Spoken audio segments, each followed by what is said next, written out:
Were you all able to go on the tour? What's that? The tour? Were you all Maybe at the end, I don't know. Yeah. Only mine.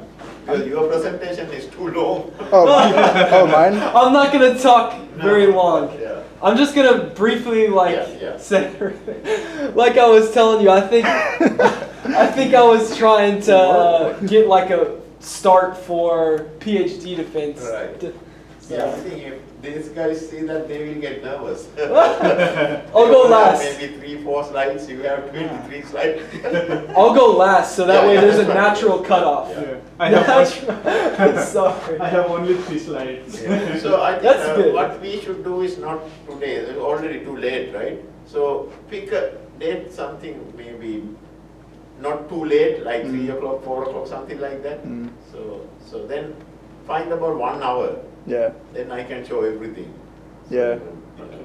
So that's the best thing to do. Yeah.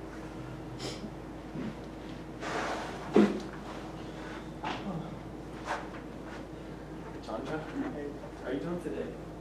Good. Good. How are you? Pretty good. We had the You need to explain when, Jay. Saka seems Just pretty nervous, he's even talking it editing up his. a little bit, but I have.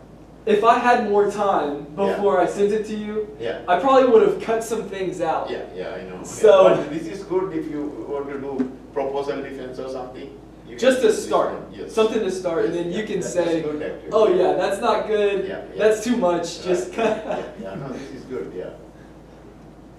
You may have to cut me off at some point because I talk very long and I go down rabbit holes This is like. that I might not want to go down. That's my slide.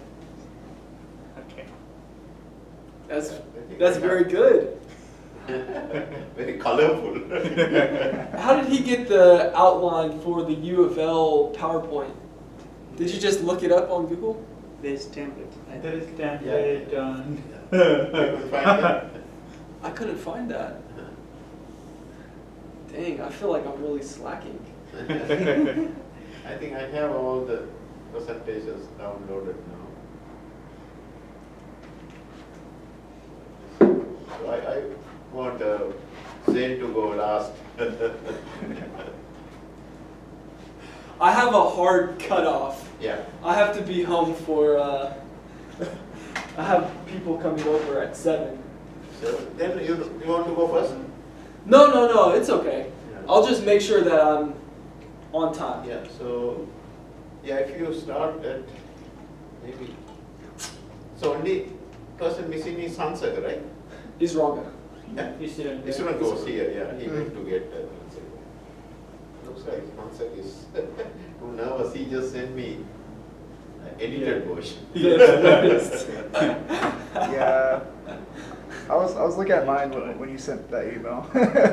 So then we can start actually at 5 o'clock, so then. Yeah, no By problem. 6:30 we will be done. Yes. Yeah.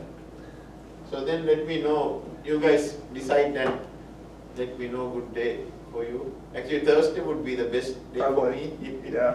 Yeah. Thursday would be good. So any of you have teach like around 4 o'clock or something? I think Tuesday would probably be better for me Yeah, okay. because Thursday I have the optics lab, Yeah, okay. which goes Yeah, pretty yeah. much up until. Yeah, yeah. So Tuesday I teach until 4 o'clock. So any. I'm fine with that. That's fine. Yeah, you guys decide, so Tuesday at like 4:30, 4:30 is perfect, yeah. Tuesday. You took for me. Yeah, That's fine. yeah. and then that'll give us enough time before the 601, the quantum lab. Yes, yeah. So, yeah. So, yeah, that's right, you have to be here by 5:30, right? Yeah. Yeah, 4:30, maybe 5:15 is enough, yeah. Then you can be here by, yeah, let's do that.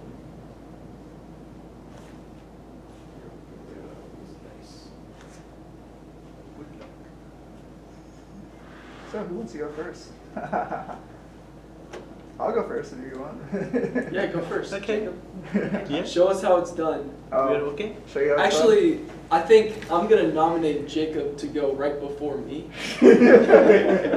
because Jacob, he's talking about the ramen, Yeah. and I have a couple of Yeah, I saw pictures you of both the have ramen. some ramen spectra. So, Is it answer here? Okay, good. hey, everybody's here now. Welcome. So Hansen came last, so then we'll send him first. Take your drink of water and then get ready to go. Okay, I think I have all the presentations, yeah. Yeah, just get relaxed and there's no anything to worry about, so. Even I'm in not the going to optics- judge you or anything, just some practice also, right? You had the optics side? Yeah, even in the optics class, Yeah. like Dr. Mendez, he has me asking all these questions during the presentation. So, are you gonna be asking No, us questions? I'm not going to do Okay. that, yeah. Low stakes, you Yeah. all. Okay, so take it easy, you don't have to worry about anything, so I'm not going to ask anything, just judge like whether you have learned anything or you have read anything, so don't worry anything, so just be It's like Yeah. practice. comfortable and just make the presentation. Okay, who wants to go first? Well, Zay nominated It's me. good if you go first, then you can relax and Yeah. listen to the rest of when I go to conference, I always prefer to go first. I want to go first, but Zane won. Okay, you want to go first? Yeah. Okay. Yeah. Take us away. Oh no, that's me. What's your topic? Yeah. That's my presentation. Yeah. So let me get this one also, then I can work from here. Then I will move the slides for you. Okay. Yeah. Yeah. Yeah. Yeah. Go ahead. Yeah. Okay. Good evening, everyone. I'm Rishi Ram Ranawat. I'm going to present my presentation on topic atomic force microscope, and let's go to the second slide. Let's start with introduction, and after that I will go to the working principle of atomic force microscope. And okay, atomic force microscope is high resolution imaging techniques, and it was developed to remove drawbacks of scanning tunneling microscope. That STM covers imaging in the conducting and semiconducting surface, but this atomic force microscope imaging in all surfaces like polymers, ceramics, and even in biological sample. And there are basically two modes of operation in AFM. One is contact mode and another is tapping mode. Basically in contact mode, the tip of this cantilever or AFM tip is continuous contact with the surface, and in the that tapping mode, this tip of the cantilever is vibrating to the surface of the sample, and the intermittent contact is the tapping modes. And now let's start with our AFM working principle. The AFM includes one cantilever which has very sharp tip having radius of curvature like in nanometer, and this is made up of silicon and or silicon nitride. And when this cantilever tips goes towards the sample surface, then the force between AFM tips and sample surface leads to deflection of this cantilever, and the laser light is reflected to the photodiode, and this feedback electronics, these feedback loops control the vertical extension of this scanner that AMF tips in order to control the constant interaction energy, constant interaction force and constant vibration of this cantilever. And this tip of cantilever is every strike collect the data to combine together from the image on the circuit. And this is all about the working principle of atomic force microscope. Now, next slide, please. So you say something of PCT? PCT. Yeah, you didn't mention anything about PCT, right? So what you have on the bottom? Oh, PZT. piezoelectric, Oh, yeah. that is a piezoelectric material. That is lead, zinchonium, I think. Titanate. Yeah, that's a material to control this surface of the sample. So I think one thing you have to mention is everything is about keeping the force constant, right? Yeah. So that's why feedback mechanism is to bend this cantilever, Cantilever. still keeping the force constant. Yeah. So that bending is reflected by this your laser reflection, right? So Laser that's how the imaging is done.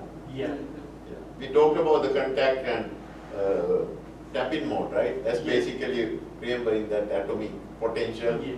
Yeah. where you have in the repulsive or attractive, Attractive, right? yeah. So that's the difference, right? Yes. Okay, here is the some application of atomic force microscope, and I have mentioned one example, one application here, current distribution of 2D material investigated by atomic force microscope. Here in the figure A and B, you can see that reduced graphene oxide is dropping on the silicon dioxide, and this is the conducting atomic force microscope. This has been done by conducting atomic force microscope. In the figure 1 and 2, there is a current mapping, and this is the topography of this material. And in the figure, you can see that defective region in the marked by 1, it is more accessible and it is more easily visible in the current channel than this topography. In the third figure, you are able to see current versus voltage graph.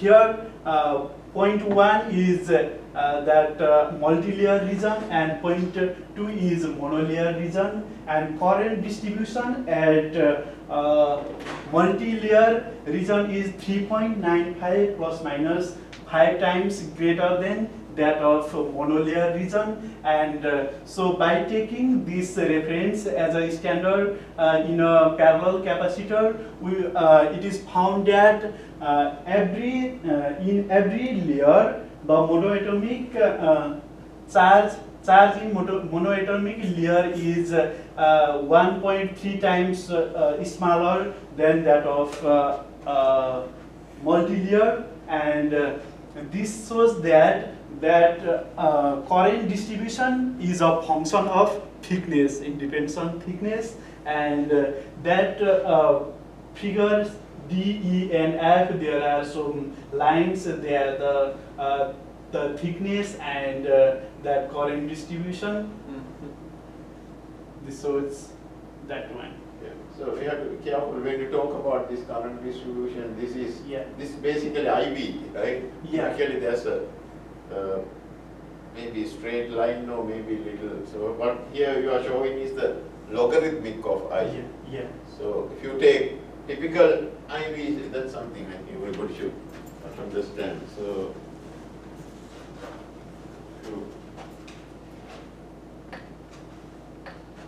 if you take typically I versus B, so it can be this way, or if you have ohmic one, or if you can have some non-ohmic, it can be something like this, right? Yeah. So here what they show is they take the logarithmic of this one. So logarithmic, you cannot take the logarithmic of negative side, right? Yeah. That's why they put it in the this positive side, and also they show it in log scale, right? That's why you see this feature. Other than that, this is nothing but simple this curve. So this make sure that one. So when you, always we plot like that. So rather than showing IV like that, you just show this one in the expanded. Why do you use a log scale? Log scale is a slowly varying function, right? So that means if you have something, say, like this one, if you look at this one, but if I plot this one in logarithmic scale, you see more details in this. So that's why people use it in log scale. So that shows more details at lower value thing. Yeah, this is another very important thing. So this is all about image processing. Once you have the AFM image, you can just draw a line and see what is the thickness of this one, right? So typically we go over this one, if you go, you have some thickness, then you go to the substrate, you have this step, right? So then this will be the thickness of your layer. This is after you take the image, you can do the image processing. That's it. You can pick any area, so then draw a line along this one. You can see the height. They call the height profile. So the color contrast is what? Yeah. Color determines- contrast. Always you need to have some color contrast bar here. So that will tell you where it is thicker and where it is thinner. Yeah. Yeah. That's figures. That's important. Yeah. Okay. So then one more. Yeah, one more slide.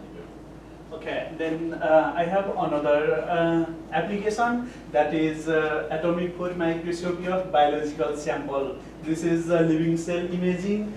Basically, at the initial of that atomic force microscopy, people had almost most of research has done in this biological cell, and since this has we have that membrane, that biological cell, they are not easily damaged when we take that force ranging from 10 to 30 piconewton, and that's why they are using that mammalian cell at the beginning of the research in the atomic force microscopy. And here one of the scientists had done African green monkey kidney cell that is in the contact mode using by atomic force microscopy. Here in the first figure A, you can see the cell of that kidneys, and for the second figure, you can see the polypeptide bond, and that is also called protein chain. And in the figure 3, there is the E. coli bacteria that is usually found in the healthy people and some of the animal, and this is taken to explain the live cell imaging by using the atomic force microscopy. And actually this is very important. So you can look at the force. Yeah. So that's what people do. You just touch this one and pull it out. Then you will see how your force is changing. Then at one point it structures, right? So then you can see where from that you can get a lot of information about the elastic properties of your sample. Yeah. Interesting. So did you read anywhere what's the frequency of this cantilever? So, Frequency of cantilever. yeah, so how, because this is oscillating at certain frequency, right? Yeah. So did you read anywhere like it's like kilohertz or? Yeah, there is a frequency also explained in that paper, Yeah. and I have that paper, but That's I could not connect that things. That cantilever is not just going like that, it's always oscillating with Yeah. that's why you have resonance, right? Yeah. So typically like kilohertz. Actually, I studied only 2 papers for this presentation, and one is 2D material and one is this biological cell. I have seen that frequency also connected in here, so I could not connect to this, so I have not included When you here. buy the AFM tips, you have to make a choice of what frequency you want to Yeah. use. Yeah. Okay, sounds good, yeah. So Thank you have put some effort to read and learn something new, right? Yeah. So, yeah, you guys should have some questions now, right? Okay, if you have any question, I'm ready to explain more detail. So I do have a question. So the last slide that you were on, it said the force is on like the piconewton Yes. scale. Piconewton, yeah. I could imagine a situation where it's like all of a sudden there's a big drop off. Would it be possible for the cantilever to get stuck or like break Oh, in yeah, the yeah, that sample? happens, yeah. Actually, that's how people, I told you like how they make these very sharp, these gallium tips. Yeah. So what they did was, they had a gallium droplet. You know, gallium is almost at room temperature, right? So if you keep your AFM tip in that gallium the droplet, you can just pull it. When you pull it, you can measure that force. That force is changing, right? Mhm. So then at one point, it's going to rupture. Then you will see that that's called the creep point. So, but when we were doing that, they found that it solidifies and make a nice wire of gallium oxide. So that's a pretty interesting. They started a company based on that one to make gallium oxide. They call it Noga needles. So Google and see in Louisville. Yeah. So that initially they were doing this to look at the force, how the gallium is interacting with the FM. Yeah. Okay, sounds good. Yeah. Want to go next one? Who wants to go next? You want to go? Yeah, you want to go? Jacob. Yeah, no, tied to you. I can't do anything without you. Here we go. I'm sorry, Jacob. Oh, you're fine. Okay. I didn't want to go first. Yes. Okay, I'm going to talk about something. Something. Smuggling. Let me change this one.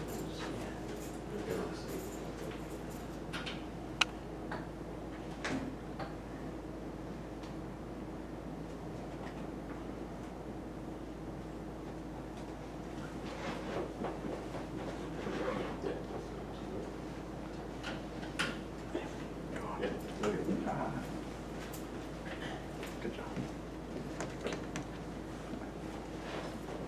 Yeah. First of all, I'm going to talk about physical vapor deposition.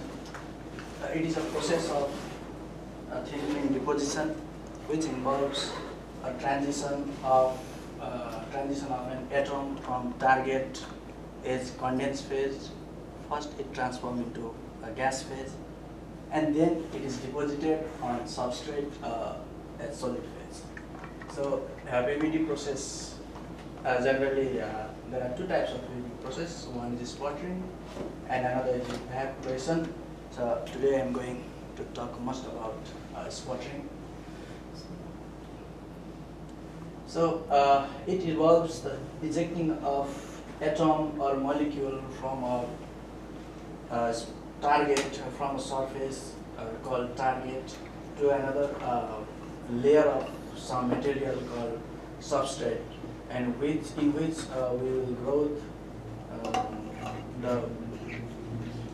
grow thin film. And there are many kinds of sputtering in this section. I'm going to talk about some DC sputtering. Next.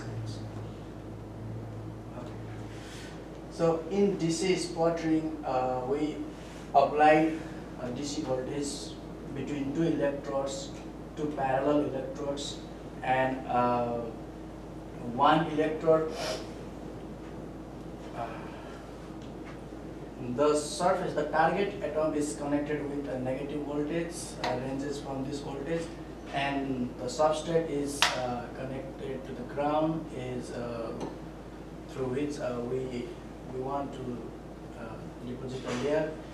there is a gas discharge in a confined space between two plates, and in this process the collision between an ions or atom will take place, and we are injecting a gas gas as energetic particle.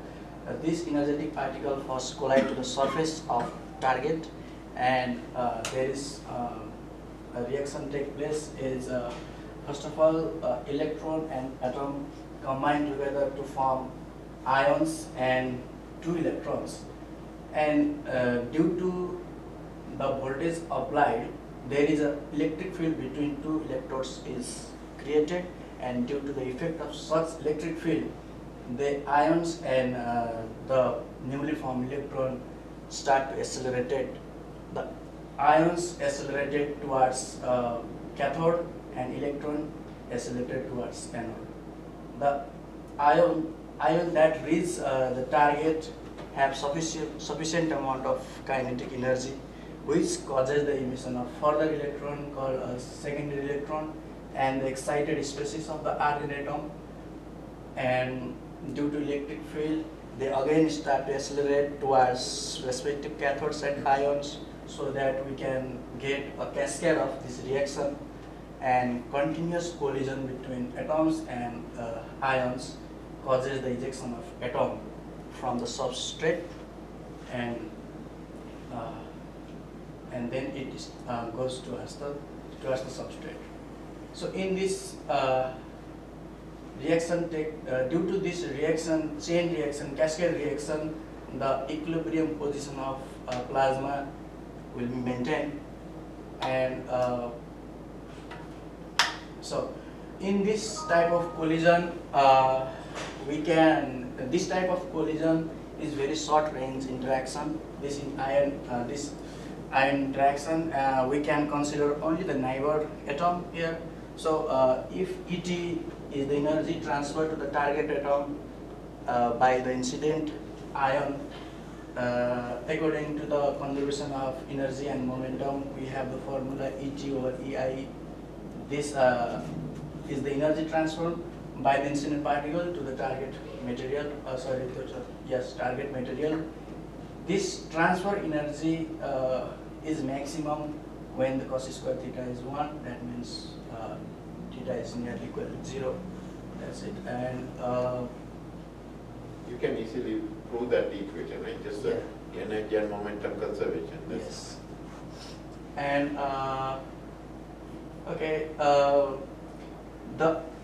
this interaction takes place and causing collision, and this collision is like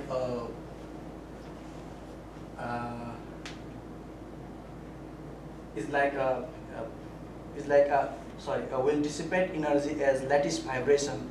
So lattice vibration, that is heat, and so that we need cooling during the process.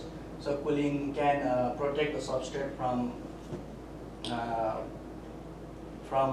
deviating from the structure, crystalline structure, composition.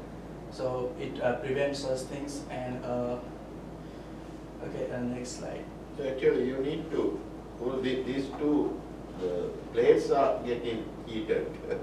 So when you apply like 1,000 volts, right? Yes. These plates, so that's why you need to have water running. So here, can you explain this this radical here, right? Yeah, this is excited species of Yeah. Argon. So these are radical molecules Yeah. because these are intermediate species between iron and neutral.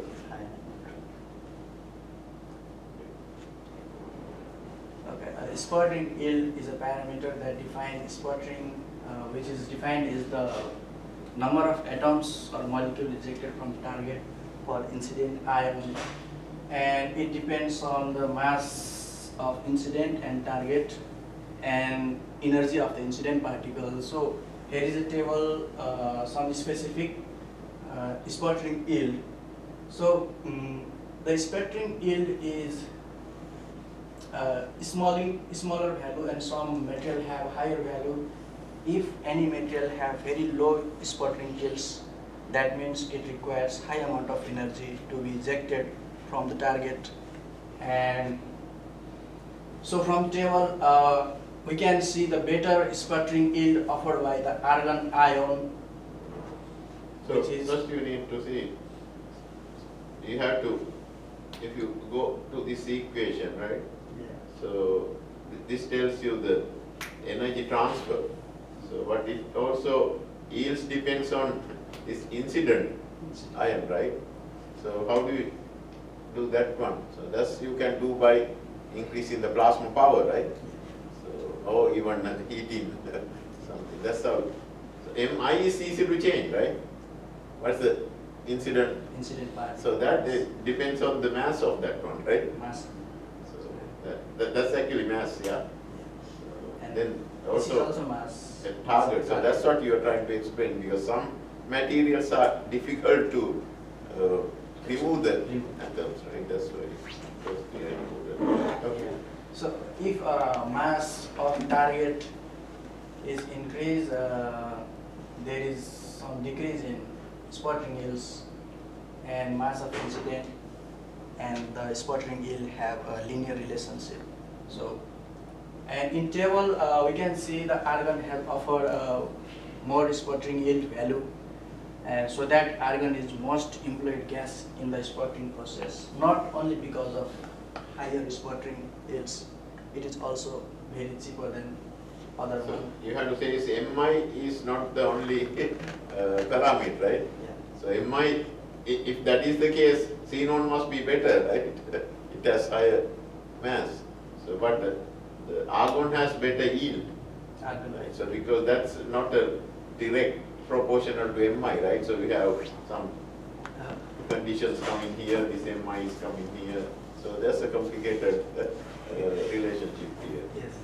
So argon definitely has the highest yield, right? Yeah. Even for this For the material. different material, Yeah. it offers the good sputtering yield. Yeah. For all these three materials, argon has the best Sputtering. the yield, right?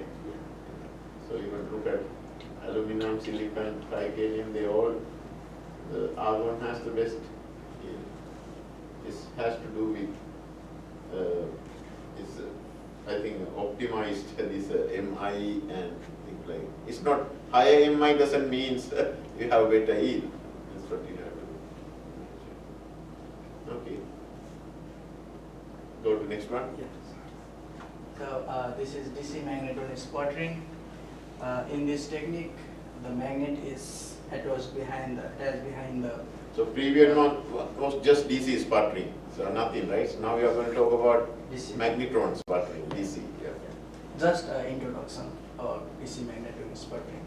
So there is attached magnet behind the cathode that helps to trap the electron, which may increase the deposition rate to the substrate, and it also allows the flow of high current at low pressure as well. The pressure inside the sputtering inside this area should be low, so that the atom can achieve a sufficient amount of kinetic energy to move and to get attached with the substrate. But should not be very low. We should allow the collision of atom and substrate. If your Target. pressure is too low, it's difficult to maintain the plasma. Huh? Yeah. And so if the pressure is high enough, the atoms and electrons ions cannot Then, achieve the substrate. Then your deposition is not clean. Huh? Okay, next. So I think it's important thing is how you trap your electrons because of this magnetic field. That's the whole idea, right? Yeah. You have an electron moving in an electric field and magnetic field, right? That's how you trap it. Remember spiral motion of electron in magnetic field.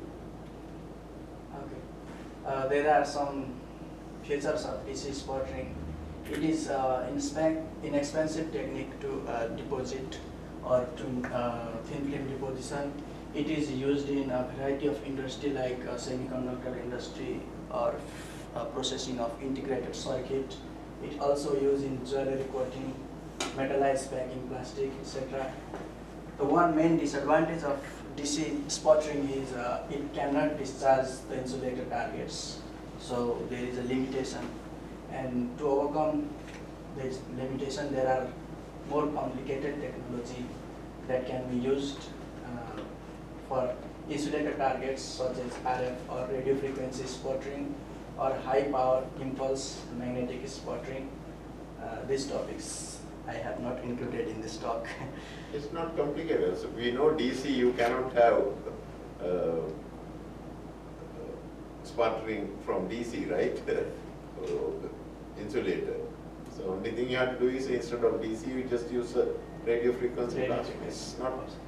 So the power suppliers are pretty similar. It's not that expensive. But this is something inexpensive. Is compared to thermal evaporation, this is more expensive, right? Because you Compared need to to have other plasma. sputtering technique. Yeah. Yeah. So I think thermal evaporation is the one of the most inexpensive. You only need the vacuum system and something to heat, right? Sputtering is little expensive. You need to have plasma source it's and inexpensive compared to other sputtering technique like RF and magnetron. Magnetron little bit I- more expensive, but RF and DC they are not that different. Yeah. Thank you. That's all. Yeah. Any questions from you guys? I had a question. Can you go back to the slide with the chemical reaction?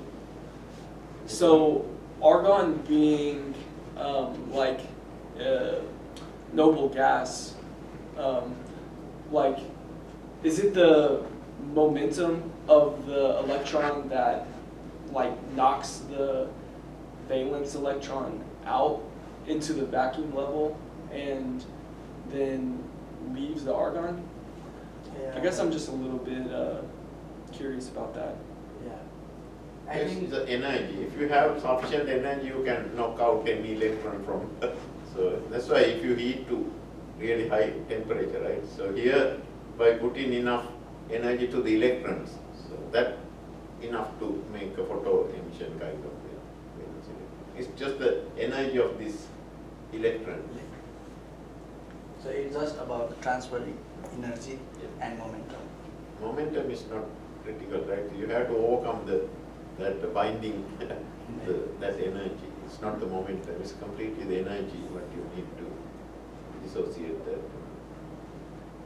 Any other? Can you go to slide one? No, the second one. This one? Can you explain the list of the electro gas and solid phase? How we can solid?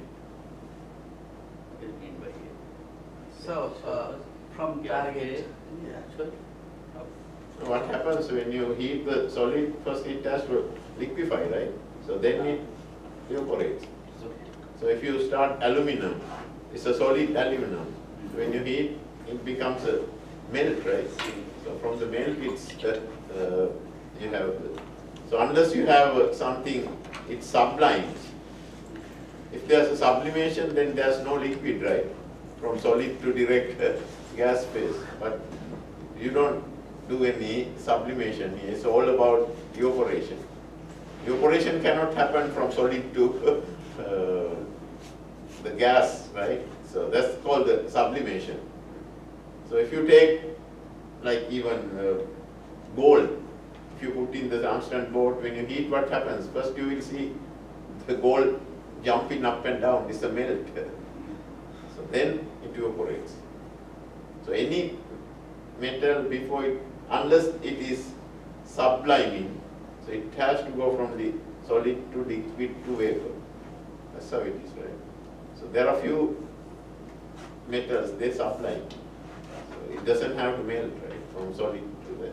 So it's solid. What he means here is start with the solid, becomes melt before it evaporates. Yeah, more questions? No question.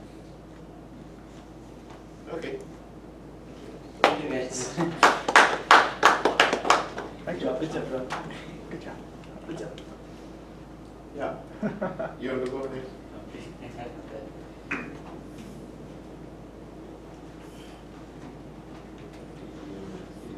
Yeah, okay. Okay. Uh, You ready? Hello, good evening all of you.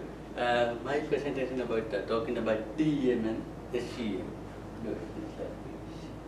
Okay, these are the content I included for my slide. Please start.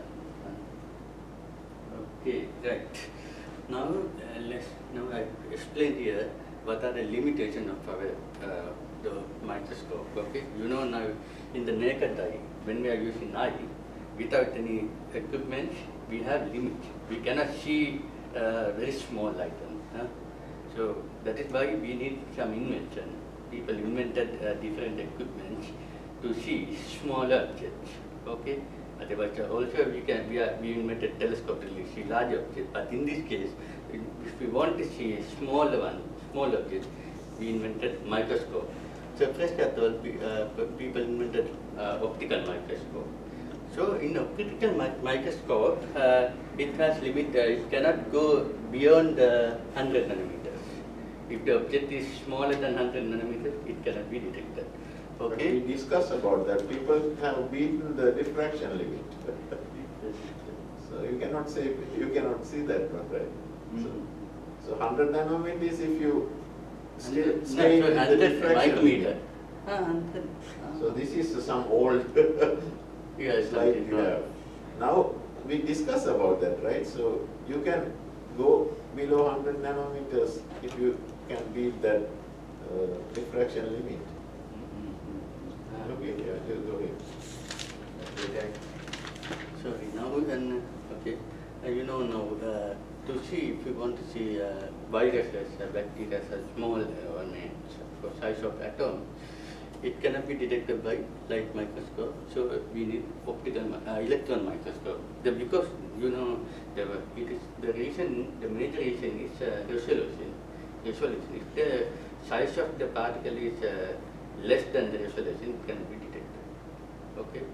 So, you know, now, resolution is all proportional to the wavelength of the beam.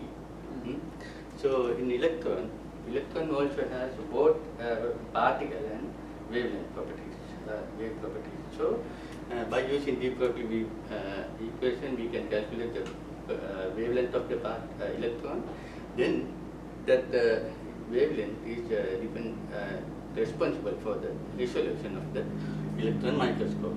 So we can see virus size of the bacteria and DNA so we use electron microscope. Right? This slide. Okay. Oh, sorry, I just put no. You know, there are mainly there are two types of electron microscope. One is TEM, it means transmission electron microscope, and the other one is SCM. So let's discuss about TEM. Okay, I think that Dr. Gamli already explained the good setup for this, but I put the very simple one. Okay. So here what happened? There is an electron source. The first part belongs to electron gun. There is a cathode, and at the cathode filament there is a tungsten filament at the cathode. It is heated. Okay, because of that, electron beam is created and it is accelerated to from the anode, and the accelerated beam is going through the condenser lenses and condenser aperture to the sample. You know, at the condenser lenses, it is focused. The beam is focused to the sample, and aperture, it controls the intensity of the beam. Right. Then after that.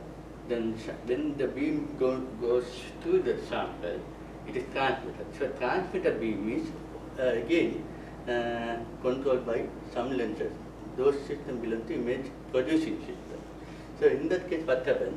After the beam is transmitted, that transmitted beam is focused to the fluorescent screen.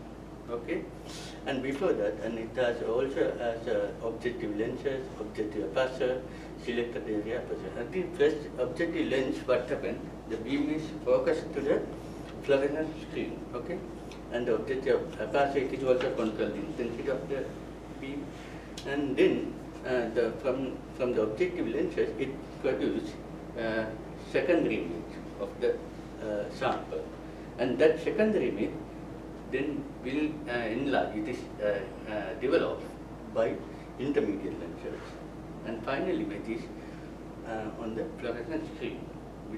Because of this process, we can get a well-developed image of the samples. So this is very similar to the optical microscope. You know, in the optical microscope, what we do, we put the light here, the opposite. Now, in this case, the detector at the bottom. We discussed these things in the class, right? You are repeating that same thing. Okay, then only, okay, stop. Then The only thing you have to say is, instead of glass lenses, here we use the magnetic and the like capacitors to deviate your electron beam, right? Right, now, okay. Now this is a scanning electron microscope. Here what happens, there is only differently. In this case, we use a backscattered electron beam for the final image. Okay. So in this case, what happens? The same thing happens. Pressure beam is created from the source, and it is focused to the sample. And the magnetic lens, it is similar to condenser lens. I mean, those lens is focused to the sample, okay? And there is an scanning coil, you know now. In this case, it is scanned, it is not going through the sample. So we need to detect the reflected or and the backscattered beam and secondary electron. So in this case, the beam has to go through the sample, I mean, in the surface of the sample. So we need to adjust the beam in the XY plane. So that is why scanning coil is there. Okay. Then there are two detectors: backscattered electron detector and the secondary electron detector. Because by using those detectors, final image are analyzed by the software. So what is the most common image you are looking at if you go to our SCM? Which image you are looking at? Backscattered or the secondary electron one? Second. Yeah, so backscattering is very special. So not every SCM has backscattered. So any SCM, if you go, that's something called SCD. So that's the secondary electron. That's the one typically. But this is a special detector for the backscatter. You can get extra information. I think right. Okay, now let's do a small comparison of the TEM and SCM. The similarities, you know, both microscopes use electron beam for analyzing, and both have electron lenses and aperture. You know, electron lenses are controlled by electric field. There is an electric field inside the lenses. By using the change in the electric field, we can control the beam. And magnetic fields were used as lenses for the electric field, both electric field and magnetic field. And the differences, you know, the TEM, transmission electron beam is used for analyzing, and the SCM, secondary and backscattered electron beams are used for analyzing. I mean, mainly we use secondary electron beam, and similar to optical microscope and TEM, and SCM is different than optical microscope because it will be detected the surface, okay? And only 2D images can be obtained, TEM, that is its main important. That is not true, okay, so that, yeah, so that is if you have, just, the only reason is you are looking at the transmitting beam, right? Because this has to be really thin. But people do something called a tomography. You can turn the sample, then you can create the 3D image. So this is true for any standard, because you have to make the sample so thin, right? Unless electron beam will not go through. So that's why you are looking at the 2D kind of image. But you can rotate the sample, so then you can create that. That's called the TEM tomography. You can make a 3D. Yeah. And TEM has higher magnification. It has higher resolution than compared to SCM. Okay, so because of that we can get a good image of the nanoparticles. So, and high accuracy to measure the size of the particle in a TEM. But the accuracy is not good to measure the size of the particle in SEM. I mean, the accuracy is very high, TEM is higher than SEM. Okay.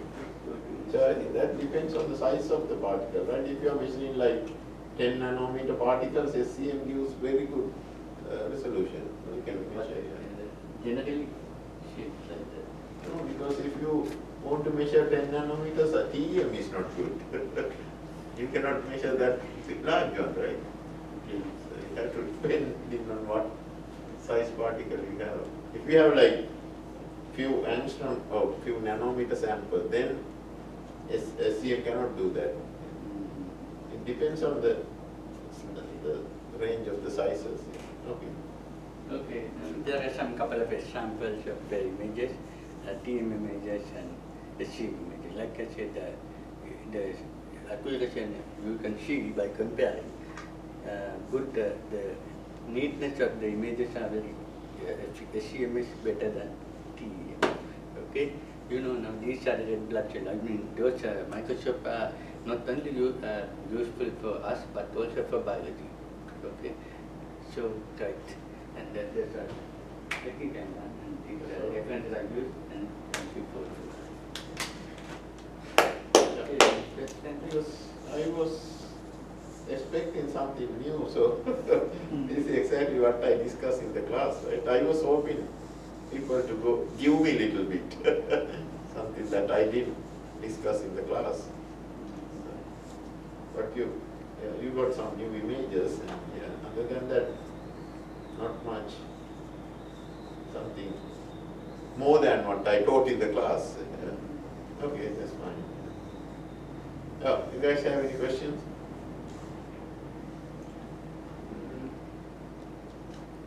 Okay. Who wants to go next? Jacob? Okay, maybe then Isram. Okay. No.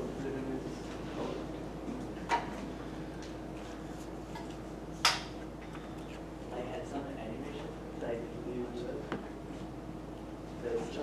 Oh, I know.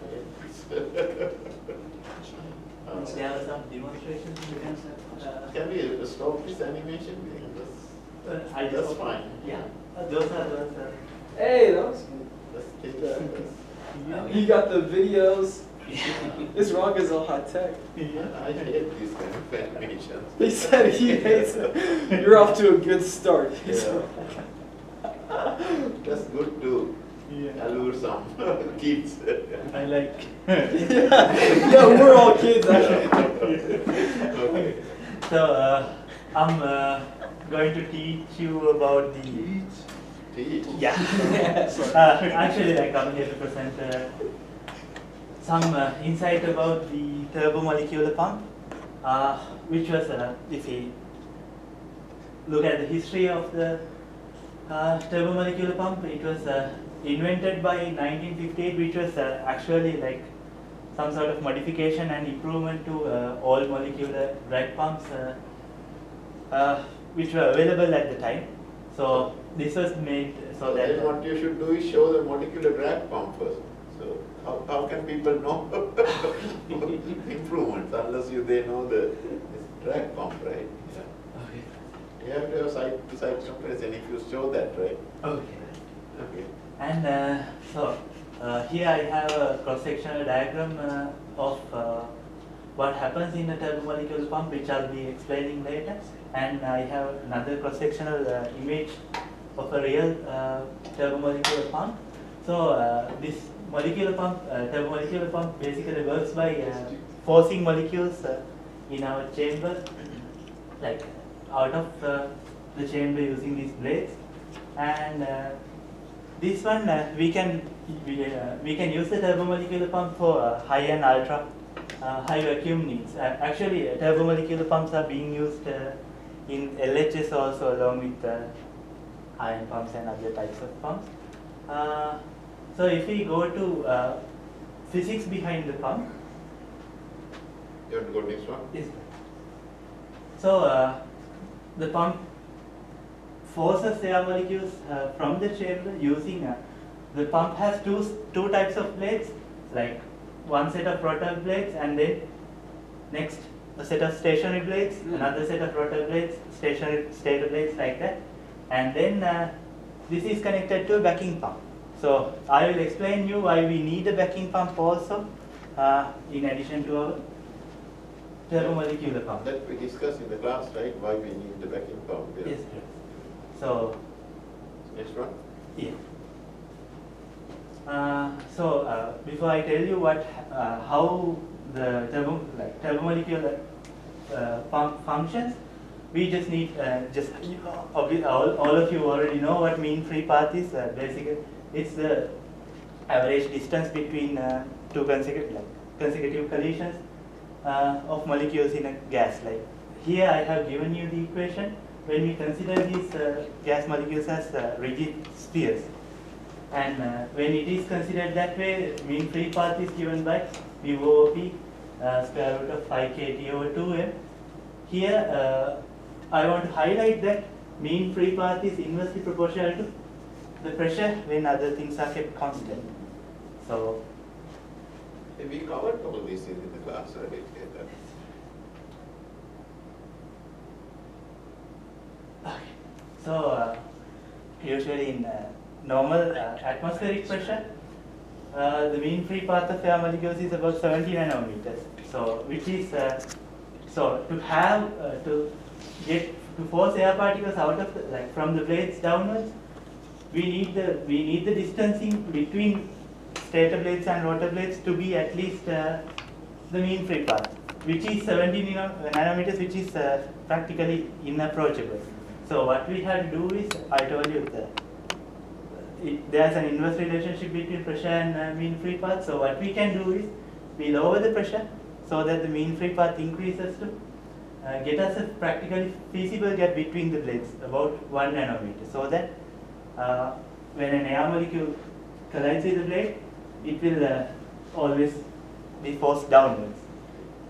And if we try to work this out at the normal temperature, it will stall because our distancing will be much higher than the mean free path, so molecules will be colliding with each other rather than the blades. So you don't have to heat the turbo pump. So you can make it little bit more improved, but it is not necessary to heat it. Not heating. So you said temperatures. Did you say some temperature? No, right? No. No. But you can, because if you look at all these pumps, there's the picture. Here you have a kind of a heater wound here. So you can heat that one, so to get ultimate pressure.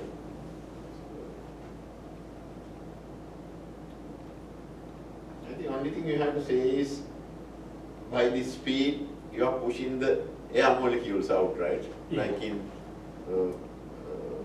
diffusion pump, we have this stream of oil, so that momentum will make the air particles to move away, right? Here, the speed will make the molecules move away. That's the basic idea, right?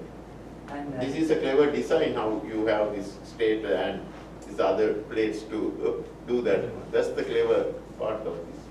And generally, these blades rotate at a speed about 20,000 to 90,000 RPM, and usually made out of titanium, aluminium alloys.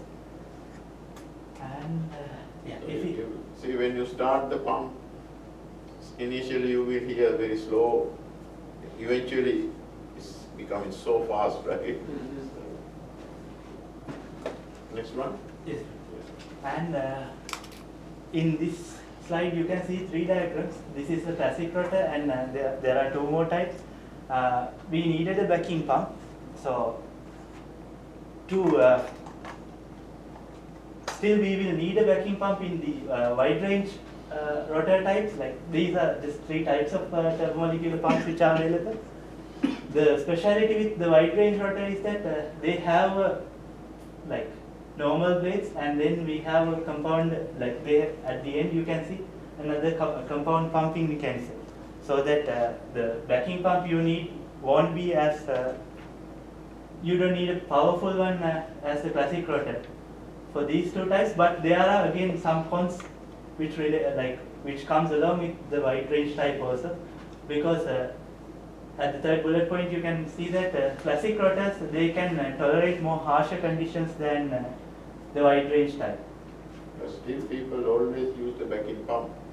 So even if you have this wide range rotor, Yes. that's for the make it more efficient, right? That's next one. Yeah.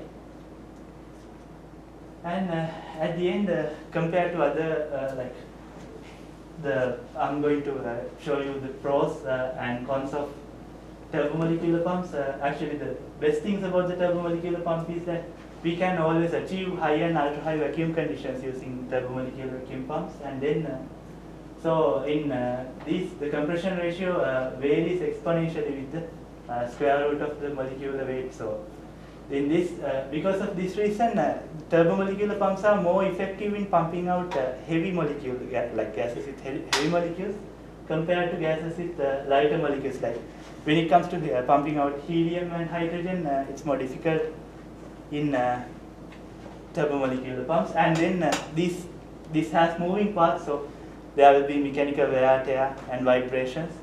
And of course, since this is rotating at a very high speed, you need high-end bearing, which will be costlier. So it will be expensive. So These are your cons. yes, brother. And So this hydrogen and helium doesn't make any sense because they are mostly difficult to pump when they are absorbed onto surfaces, right? So that you cannot even turbomolecular pump or any pump cannot pump when they are with the surface. That's why we need to do something called the annealing process and heat in the system, because helium especially, so they are what we call it, something called the degassing, right? So once they are under vacuum, slowly they are coming out. So then once you stop the pump, your pressure is going to naturally increase. Yeah. So very hard to pump hydrogen and helium with any pump. But here you are talking about if you have a gas flow of hydrogen and helium, then even turbomolecular pumps are worse. That's why I think if you have a big vacuum system, you have to bake it. Bake means you heat and release it from the surface. Then you can pump it. Yeah. so always we need to heat the system before. Yeah. So that if you look at some people when they have big systems, sometimes 2-3 days they put heaters all around it and heat for several days, and that's how they make it clean. Because otherwise, any gas molecules absorbed onto the walls of that reactor, they are not coming out. Only way to get them out is by heating. We call that desorption, right? So absorbed molecules have to be given enough energy to come out of the surface. That's the important part here. Yeah, I think biggest problem with turbomolecular pumps, after a while, these blades kind of getting damaged. So they are expensive actually, turbomolecular pumps. They are clean, you don't have any oil or anything, right? So very clean, but it can have this mechanical thing. Problem. Yeah, good. Okay, so open to questions. Yes, I didn't see much other than I taught in the class. So does having like the higher mean free path or the lower mean free path help to get the vacuum decrease? In this case, yeah, like if you have What is the whole idea of using a pump? To make a better vacuum, right? So that means to increase the mean free path. That's the whole idea of any vacuum system. So I think what he's trying to say is to get Get it to it hit the fans. then you have to have certain, the mean free path be, I think, larger than that value. So then the pump can take over.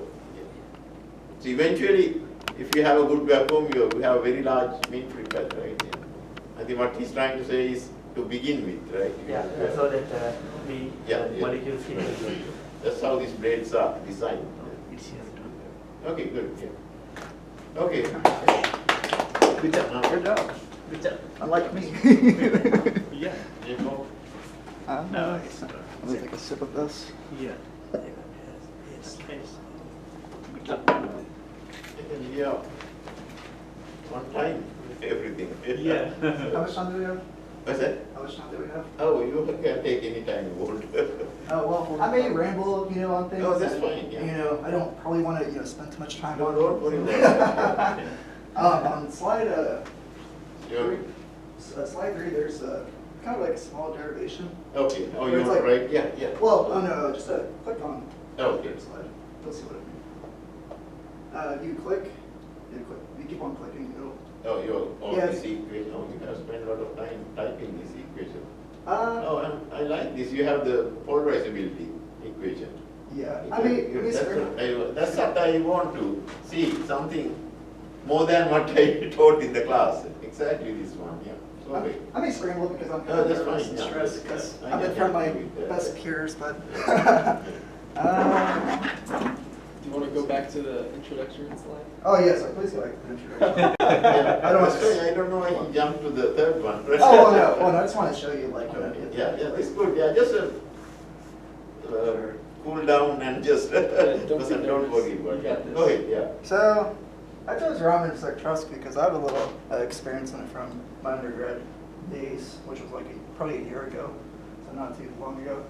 So, how I like to start off on these things are kind of build a history, kind of build a motivation, not just straight right into it. So, there's this guy in India. His name was Sir Raman, and he was a physicist. He was particularly interested in optics, mainly on why why light reflects, like when they incident light hits particles and they reflect specific light. So there's a good story of him on a cruise ship, I think, and he was on the waters and he was glazing over at the water and wondering why it was blue. I think William Thomson or Rayleigh explained this back in 1910 on why this occurs. Most famously known as Rayleigh scattering. The elastic scattering which incident light hits the molecules and the wavelengths with the smallest wavelengths are more likely to be scattered back. So that's mainly why the ocean is blue, for the reason why. So to a more important date, 1923, he noticed that if you have sunlight through a little, he had a violet glass. He noticed that it refracted differently for specific solids and liquids. So probably for Raman, it was kind of more carbon-based, because that's a little important. But his research partner, Krishnan, I don't know if I'm It's a pronouncing it. student. It's student, yeah. Krishnan, I don't think I'm pronouncing it. Okay. He worked with him on this, and he observed a different kind of scattering other than Rayleigh scattering when he So was- that time people only knew about Rayleigh scattering. Yeah, right? yeah. But like in their experiments, they Right. he discovered something that wasn't elastic, the inelastic parts. So some years went by, no progress got done until Arthur Compton established his Compton effect, in which gamma rays or X-rays hit molecules and they gain some energy. So Raman wanted to see if he can make an optical analog to this.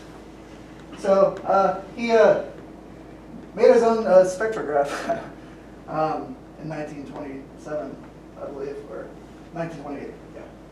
So so to do this, you need a monochromatic light from, but like they didn't have lasers at that time. No, lasers. Yeah. Right, that's the thing, yeah. So this was kind of impressive to me.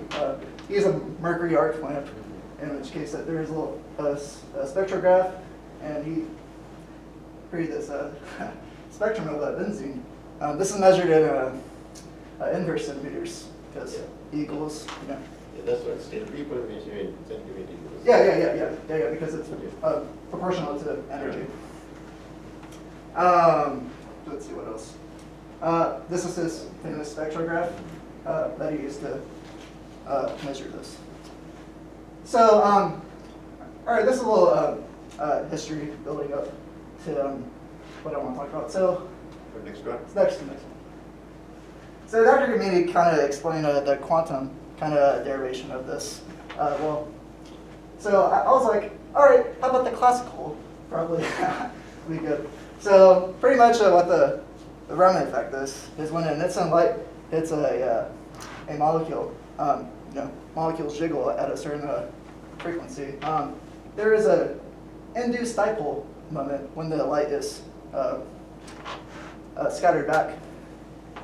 So what is an induced dipole moment, you may ask? Well, it's a tensor polarization times the electric field. If you have electric field, how how it becomes polarized, right? Yeah. So you can click it once or twice. Polarization means charges are separating, right? They're That means you have a dipole moment. right here. The charges are separated temporarily, and the light is scattered. So click it 2 times, I think. Okay, so this is So the polarization, how related to the electric field. yes. So that constant is called the polarizability. Yes. That's a tensor quantity. It has 9 components. Well, I didn't go too much into tensors. Yeah, I don't worry about it. But for an incident light, the electric field can be represented as this. So click it again, I think. Okay, click it again. So if you take this electric field for the incident light, plug into equation 1, this is what you can arrive at. Click it again. So, Now you have the vibrational energy, right? so atoms jiggle, right? So, they vibrate. So, like in quantum mechanics, the quantum harmonic oscillator, this can be represented in vibrational energy levels. And you have this 0 point motion, right? The half value. That's the quantum effect, right? Oh, okay. Yeah. I may have a little typo, but okay. So if you don't have this half, is more like just simple quantization, right? So Yeah. half means you have the 0 point motion. So continue. So this is for the vibrational modes, These are quantized levels. vibrational frequency. So this is a physical distance that the dipole is occurring Yeah, at. the separation, right? Mhm. Yeah. Click it again. Yeah. I think I said that. So yeah, from the equilibrium position, Yeah. which the molecules are vibrating. So here you express 7 minutes. as some Taylor. Yeah. So we write this. We can Taylor expand it into this form. We love You Taylor. can go to the second term also half times this Yes. second order alpha. Mm. That's what it's called. But like in this Yeah, terms are square, yes, negligible. second order, third order, yeah. So let's click it again. Let's see. So once you have your alpha, you can plug it back into equation 3, and you get this kind of more long-term stuff. So the important part about this is that this produces 3 terms.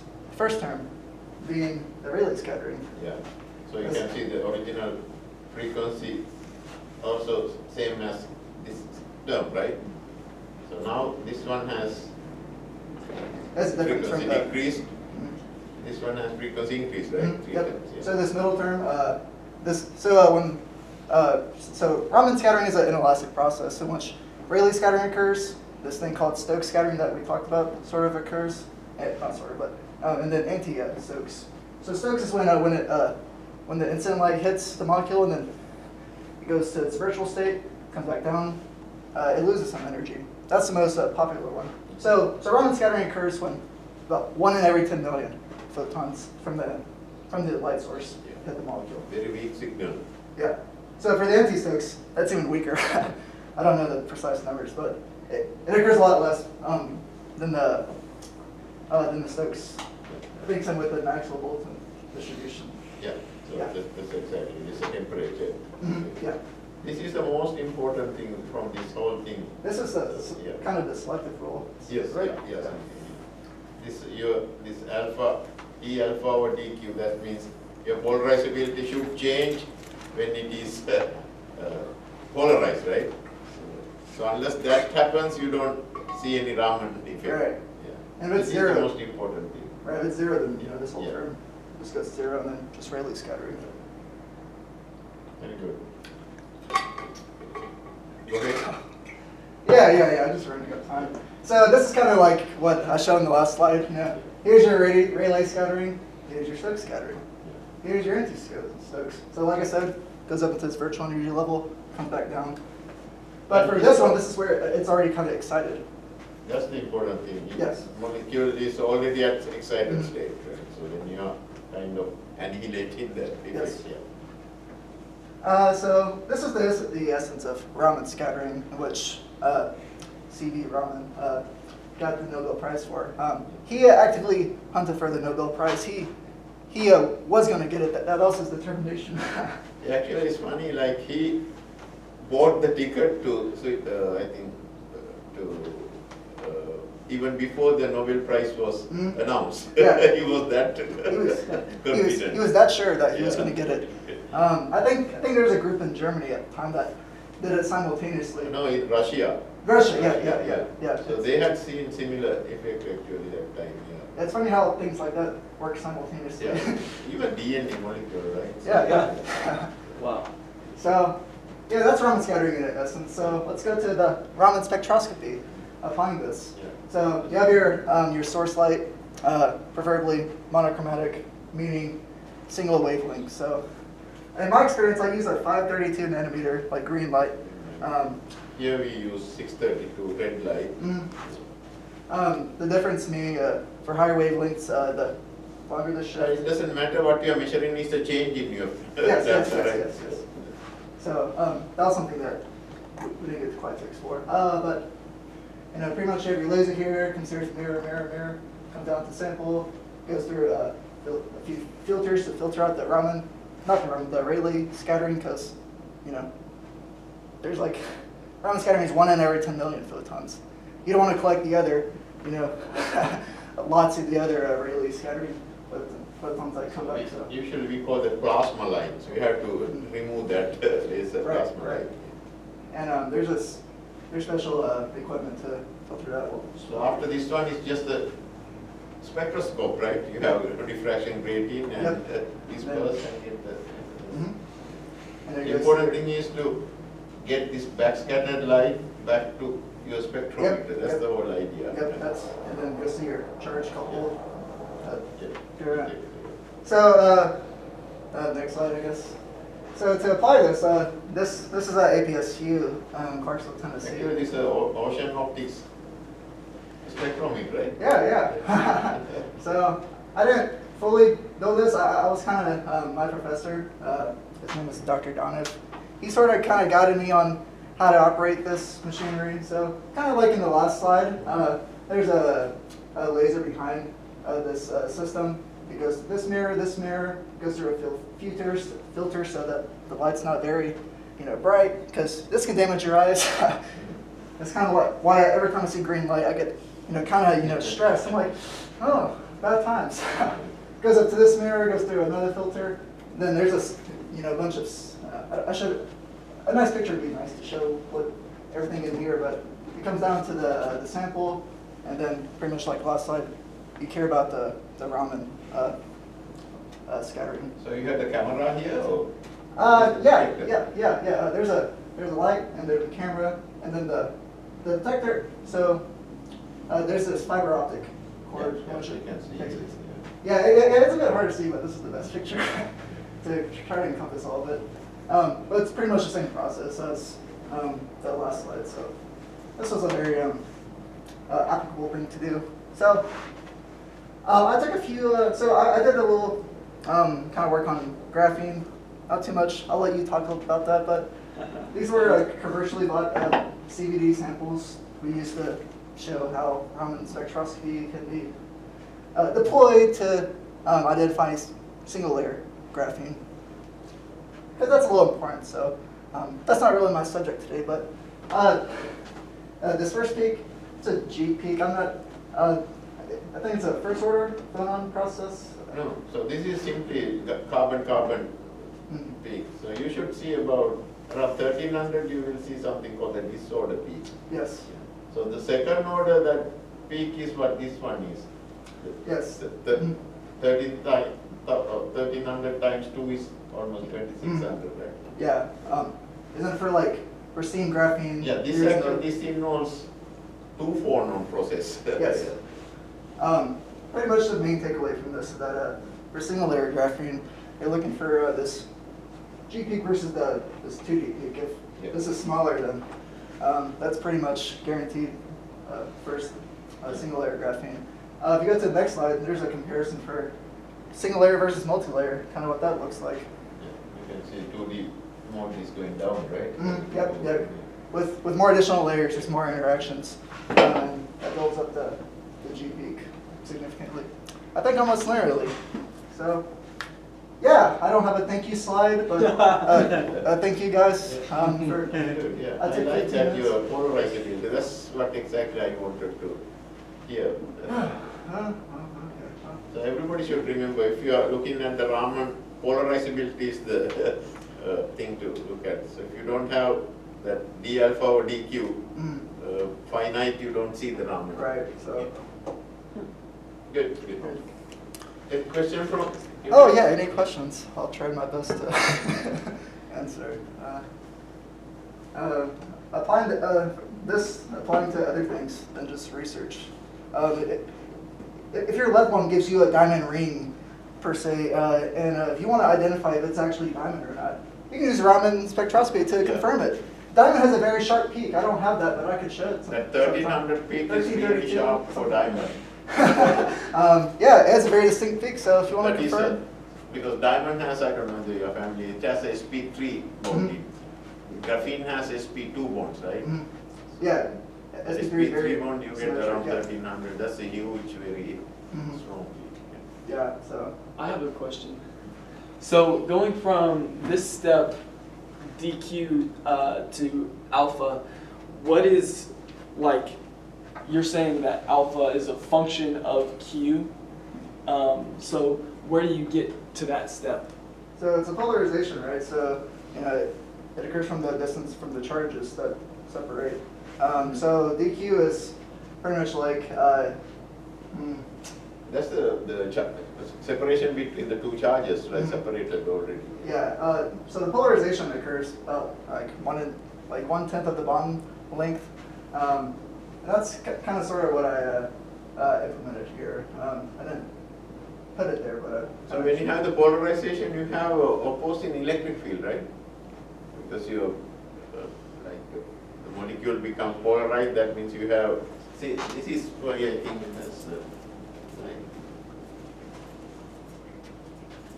No, oh, jeez.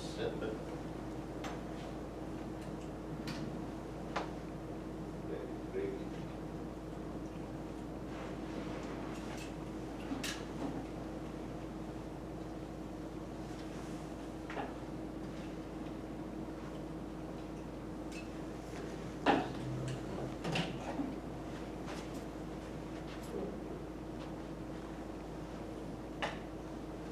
So if you have some electric field, if you have some molecule, what will happen? So even atom, right? So this your nucleus will be pushed toward this way, right? So then this becomes the polarization. Then you have inside you have different. That is actually we call the polarization, right? So then your real effective electric field will be, that's what we call D, right? D is actually E minus this piece. We have some epsilon or something. This is the real polarization means here. Right.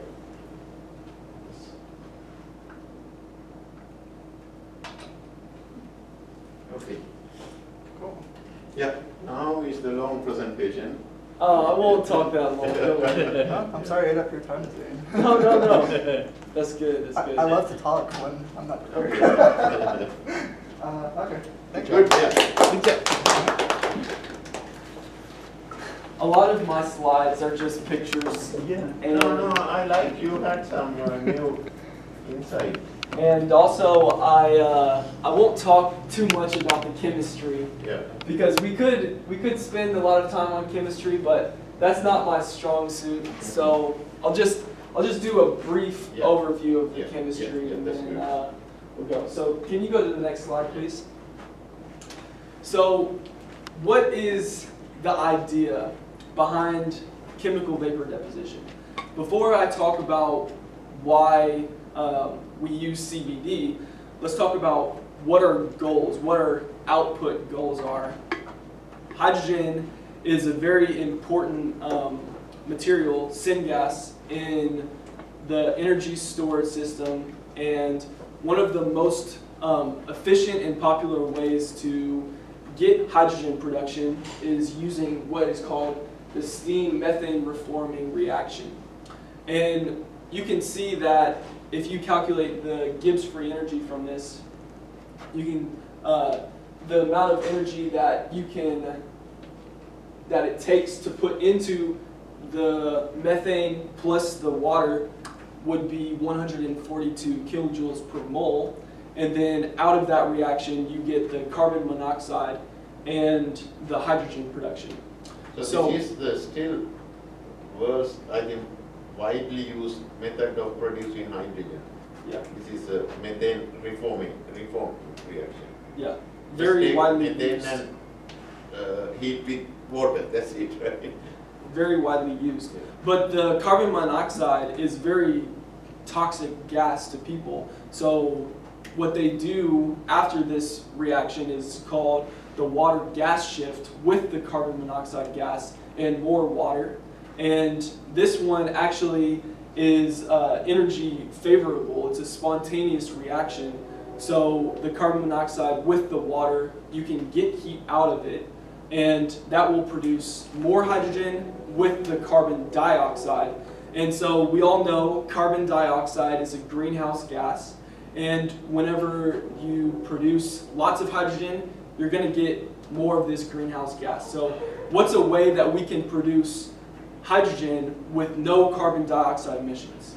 Go to the next slide, please. So I think that this one is already described here, right? Everything you written here Right. is here. Yeah. Or maybe you can say something about, in order to mitigate this one thing you can do is the capture that CO2, right? Yeah. Yes, sure. You're going to talk that one maybe later. Yeah. Well, I won't talk about that in this presentation, but maybe in the future. So back to the, if you go back one slide, you look at This one? yes, the methane, the actual chemical makeup of this form. You have the carbon bonding with the hydrogen, and typically the carbon has the 1s orbital state filled with 2 electrons and the 2s orbital filled with 2 electrons. But because it is more energetically favorable for it to bond covalently with the other hydrogen atoms, it will actually excite one of those electrons to 2pz orbital, and then it will pair and bond with the hydrogen atoms. Everybody familiar with the sp2 hybridization? So this actually comes into tetragonal form. If you think about like a pyramid with the 3D shape. Tetrahedral. Yeah, tetrahedral. So I can't draw it that well right now, but you'll see the something like this with the orbitals. CH4, right? Yeah, because remember those electrons want to try and get as far apart from each other as possible. Can you go to the next slide, please? So the Gibbs free energy. I think everybody here has taken solid state the statistical mechanics? Nope. So if you have any experience with thermal physics at all, you'll see that Gibbs free energy is an extension of calculating the average energy of thermodynamics in gases and also bulk materials. So the Gibbs free energy is the average energy plus the pressure times the volume minus the temperature times the entropy. And you can also add in there the mechanical work, you can add the electrical work, the magnetic work, by taking those electric field times the polarization and the magnetic field times the magnetization. But for our purpose, what we're going to just look at first is just the ideal gas. So if we have the ideal gas and we look at the chemical reaction of I don't know if methane. these guys are familiar. There are two things. One is this Gibbs free energy, then we have the Helmholtz free energy. So people use these two intermittently. Yeah. So the reaction for methane, if you just have the solid carbon and 2H2, then what you do is, this is actually reversed order. So what I'm doing is I'm subtracting the reactants from the product. So the product here, in this case, would be the solid carbon and the hydrogen, and the reactant would be the methane. So if you do the calculation here, that's why the Gibbs free energy is positive, because going from methane to solid carbon and hydrogen is not spontaneous reaction. You have to add heat to the system in order for those bonds to dissociate. So this is something, if you want to see any reaction in the forward direction that is spontaneous, your delta G should be negative number. So that's Right. important. So that's why when you saw the steam methane reforming reaction, it was positive, you had to add heat, but the water gas shift, it was negative. So the carbon monoxide in the water spontaneously reacts and you can draw heat from the system. So if you do the calculation, you can find what the average energy of a gas is, which is going to be equal to 3 NKT divided by 2. And if we take that average energy per mole and set it equal to the Gibbs free energy here, we can calculate the approximate temperature it would take for this reaction to take place. And that temperature would be around 4,000 Kelvin. But clearly, that is not very competitive with steam methane reforming. So there are other processes that you can use to enhance this process and make it more energetically favorable. Here he's talking about if you take methane and heat to this temperature, you can dissociate into hydrogen and carbon, right? Yeah. So this slide is an experiment that we did over in Ernst Hall with the tube furnace, where we tried to see how the drop-off took place going away from the center of the furnace. So we heated it up to 250 degrees Celsius, and you can see the slope here, or the drop-off in temperature, is very sharp towards zero, because I started measuring from the beginning of the furnace to the exposed end of the tube, but the left-hand side of the tube furnace was not vacuum sealed. It was open. So I think a lot of that heat came out and made the drop-off in temperature more extreme than on the other end. You can see the temperature was holding much better, around that 250, slightly lower. Please, next slide. So the point of the catalyst would really be to decrease that energy, and what we'll use for catalysts oftentimes are those transition metals. And in our experiments, we've used the nickel and the copper, both in the micron-sized particles and in the foils. But you can also use the iron to try and grow different shapes and different types of activated carbon. And on the next slide, I have some more information about this. reading through a paper on plasma catalysis, I found this to be very interesting. So I quote it here. It says, the coupling between the adsorbate states and the metal D states typically gives rise to bonding and anti-bonding states, as shown in figure 1. So And everybody- in more noble metals, such as, knows, like, if you take the S and P orbitals, they have this smaller density of state, right? But if you go to D orbital, that's what he's showing here. They have very large density of state here. and so in more noble metals, thinking back to that periodic table, copper, the anti-bonding states are below the Fermi level, and thus they're all occupied. Because remember, in metals, up to the Fermi energy level, all of the states are occupied by electrons. And so this decreases the overall adsorbate metal bonding interaction. And in contrast, less noble metals such as Ni or iron, these anti-bonding states are above the Fermi level and thus are unoccupied. Bonding of adsorbents is stronger and therefore non-noble metals than it is in more noble metals. So everybody familiar with the chemisoption versus physisorption? So if you have surface, your gas can be, physisorption means they are not very, it doesn't make chemical bonds. So they are just physically attached to this one. So they can be easily removed. Chemisoption means they make strong chemical bonds, so then it's very hard to remove. So now if you want some hydrogen storage material, so you don't need very highly chemisorb, right? Then how do you take it out? That's the problem. So you need something, if you have physisorb, they can naturally come out. That's also a problem. You need something in between. So next slide. Yes, please.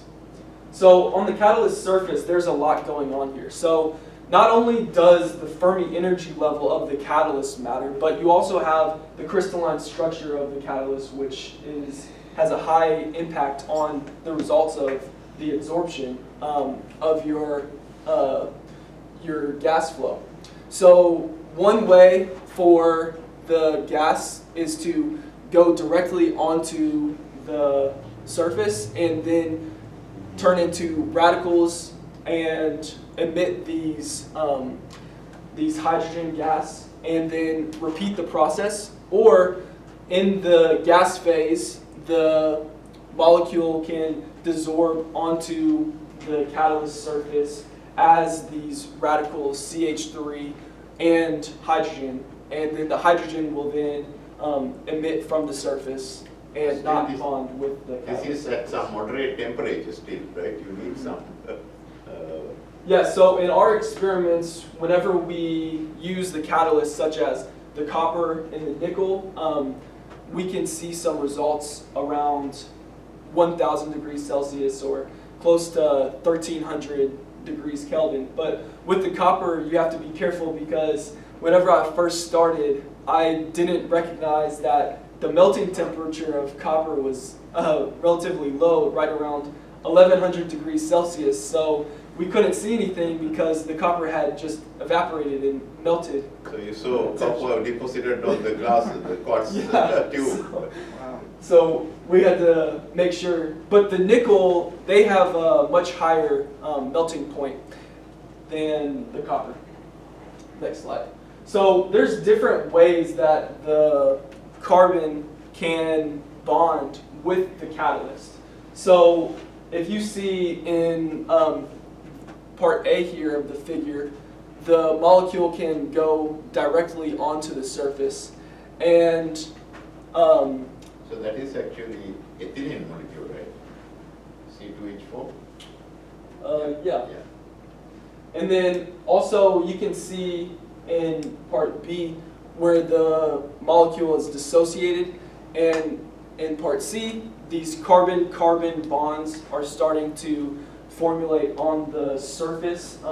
And this is something that we would call nucleation, where these bonds are taking place, and you can see the formation of this structure the carbon nanotubes growing vertically on the catalyst surface. And so you can have different types of growth with the catalyst, either multi-wall carbon nanotubes or single-wall carbon nanotubes.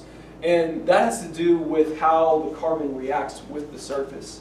So if the carbon would diffuse on the catalyst and the metal particle goes vertically up, then you would have that multi-wall carbon nanotube, versus if the carbon diffuses down onto the metal surface, the catalyst surface, then you will have a thinner single wall carbon nanotube. It's not necessarily true, because this is called the tip growth and this is called the root growth. So that depends on how the catalyst is attached to the substrate. Okay. If it is not tightly bound, so it will move with the growth. Gotcha.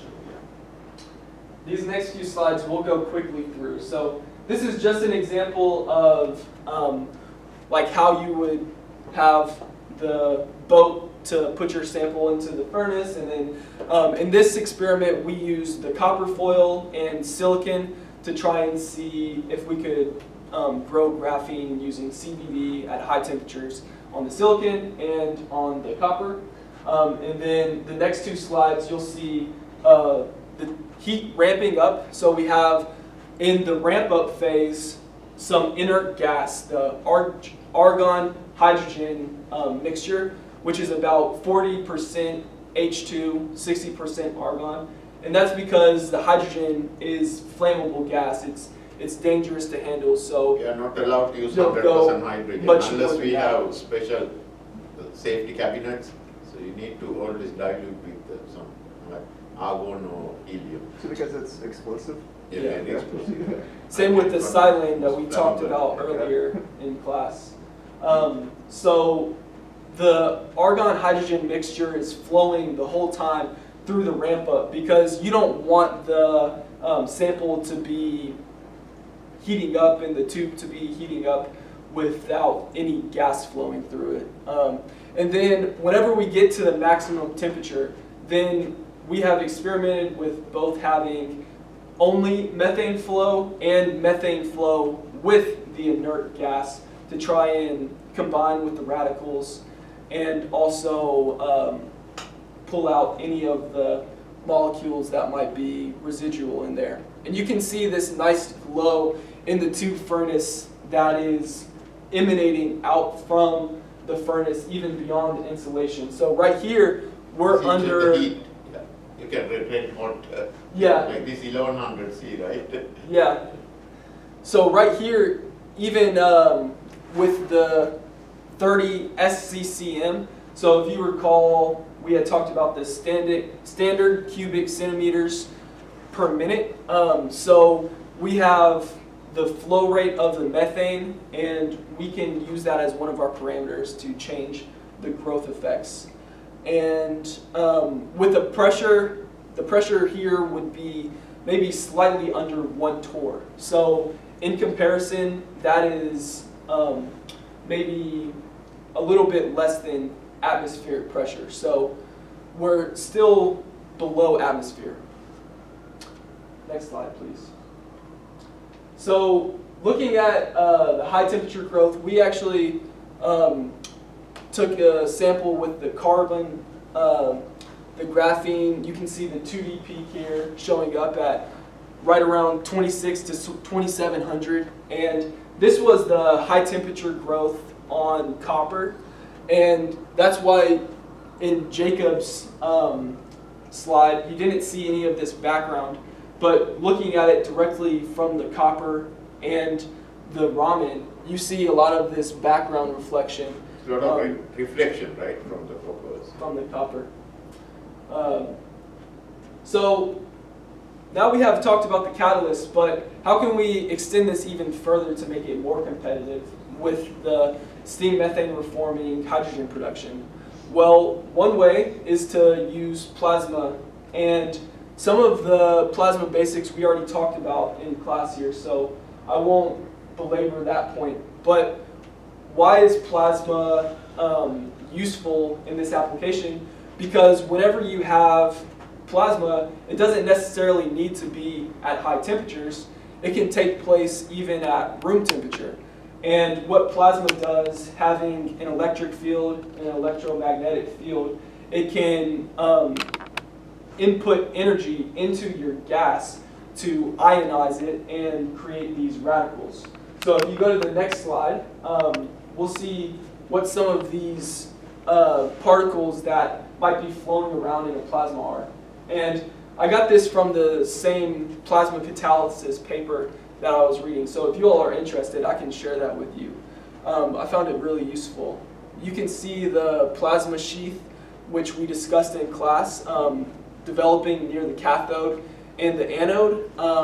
And that, the bulk plasma takes place in the middle, and that's where you're seeing a lot of these non-uniform particles. The plasma that we work with is radio frequency plasma, and we also have the high voltage power supply. So I'll talk about the different particles that are showing up here. So you can see you have the photons imparting from the electromagnetic fields, the molecules which are dissociating, and then the radicals, those would be like molecules that have less stable makeups, and then you have the ions, which are just positively charged particles, and the atoms, which are neutral. So plasma becomes a very complex flow dynamic. And then you can see in the next slide what plasma looks like at room temperature. So here you can see this metal portion. That's where we are generating this high voltage supply to create a current and a magnetic field inside of the solenoid. So with a large... This is called the capacitively coupled plasma. You have two, like your sputtering system, right? You have two plates, you apply the voltage. Here what we have is like this kind of plates, two plates like this. We have bunch of those plates like this. These are still capacitive. Then there's something called the inductively coupled plasma that has some coil with the AC current passing, then you have magnetic field there, right? But so this is called the capacitively coupled. Yeah. What induces the magnetic field here is the constantly changing frequency. So using the radio frequency and taking different power supplies, you can affect the penetration depth of the plasma itself. So you can see at room temperature here, the plasma is leaking over into the system. So it has that nice purple glow with the argon hydrogen. And it's even going over top of the substrate here. But it's mostly concentrated in the region of the capacitively coupled plates. In the next slide, I talk about the energy that is imparted onto the gas molecules, and I wanted to develop this further, but I ran out of time. So you all are learning about 611 this semester, so you'll talk about where these equations come from, but the energy density in the electromagnetic fields Anybody is... familiar with that? Half epsilon 0 is squared plus p squared over 2 mu 0, right? These are the energy per unit volume.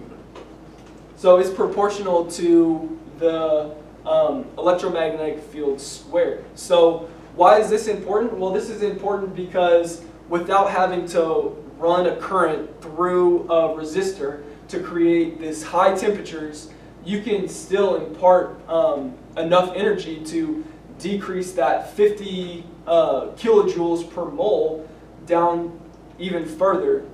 Plus with the catalyst, now the reactions become more energetically favorable. So if you go to the next slide, you can see some of that plasma more clearly here. In our apparatus, we have two concentric quartz tubes. So the reason why it's set up that way is so That way the gas doesn't come to the substrate without having been exposed to the temperature. So the gas inlet will go through the tube furnace without meeting the substrate and then pass through the capacitively coupled plates and be introduced to the plasma. And at already moderate temperatures, and you can see here ever so slightly, if you look inside, there's two different shadings. So on the outer concentric shell, you can see some of that plasma bleeding over as it is first going over the edge where the overlap of the two concentric tubes is. And you can see some of that sheath in the inner concentric tube where the bulk plasma is going through the tube. And after after it exits the capacitor, then it becomes more uniform in the heater and is introduced now to the substrate. So this is the plasma power supply, and this is something I call the impedance matching network. We have to tune this one so that all the power is going to the system. Otherwise, some power will reflect back. Yep. So the next few slides will be very brief. So just as you can see, this is a crude drawing of what the activation energy would look like in each of these three layouts that we discussed. So the activation energy for just the direct pyrolysis, no catalyst, no plasma, very high, you need high temperatures. But even with just the catalyst, you can decrease from 4,000 Kelvin to 1,000 Kelvin. Can you see that activation barrier is going down, right? This is without any catalysis or anything. With the catalysis, he can bring it down here. With the plasma, he can bring it down further down, right? Right. That means you can do at lower temperatures. So not only are you getting that hydrogen output that you desire, but you can also get the value-added byproduct of the activated carbon. And so with the plasma over the summer, we were able to see that distinct D, the disorder peak in the vibrational modes, and the G peak between the lattice. And you can see that 2600 peaks starting to creep up, but it's not this very is on the well copper defined. foil. It's very hard to get very clean spectrum. So in the future, we'd like to try and take the graphene off of the copper to isolate it and look at the Raman and the electron microscopy by itself. This is just a slide that I wasn't going to talk about. I had just left it here for the future. So You're not that's right. it. Okay. Yeah. Any questions? Yeah, any questions? So when you're working with methane, do you ever just go into the lab and think, is today gonna be my last day or not? I've thought that many times, but it wasn't with the methane that I thought that the most, because I was working with another person, and we were trying to deposit the silicon and grow silicon nanowires instead of the methane. And so we were using the silane gas, Silane which is worse. we had talked about Oh. being even worse. And so the regulator and the nozzle to open the valve, it was sealed. So we couldn't get it open, and we had to exchange the regulator. So I had it under the fume hood with some gloves on and the wrench, and I cracked it open. Luckily, nothing happened, but that was probably, I did think I was going to lose a hand for a second. Methane is not that terrible. It's not flammable or anything. Any other questions? Okay, great. Yeah, I think everybody did a good job. So please send me your write-up. So if you can do it, maybe I said like 3 to 4 page Yeah. something. Oh, you haven't? Probably done not that? tonight. No, I haven't done that either. So that's what the deal, right? Yeah. Make a presentation and That's- write something or everything that you said. Mhm. Just take your time and send me Okay. maybe next week or Okay. something. Or Yeah, I you have need to to have write- something in hand. You have to write something. Yeah, so what you presented, you have to put it in the written form, like Oh. in Word. Okay. Yeah. Okay. Right. 3 to 4 pages, that's enough, yeah. That's fine. You can use the figures and describe it a bit. That should be and written. No, time. No, typing. Oh. Typing is good now. You're gonna draw the Yeah. atomic force microscope. So you can take pictures from your presentation and just put few words, that's it. Okay. It should take like. Jacob, since What? he recorded the lecture, we can just go and have the closed captioning. Yeah, for what we exactly, talked yeah. about. Yeah, that Yeah. would be good. I'm gonna go on YouTube and try and get the closed captioning. Yeah, I recorded this just because like I just want to go back and analyze like my just presentation skills. Cool. I think the time did pretty well. Yeah. Yeah. We finished at 6:45. Yeah. Okay, so then, only thing left is, we will have that tour sometimes. So, most likely Tuesday, right? Tuesday at Then 4 p.m. Tuesday 4 o'clock or something? Yeah. Yeah. That's So fine. everybody's free, Tuesday 4 o'clock? Yeah. Yeah, it's Tuesday.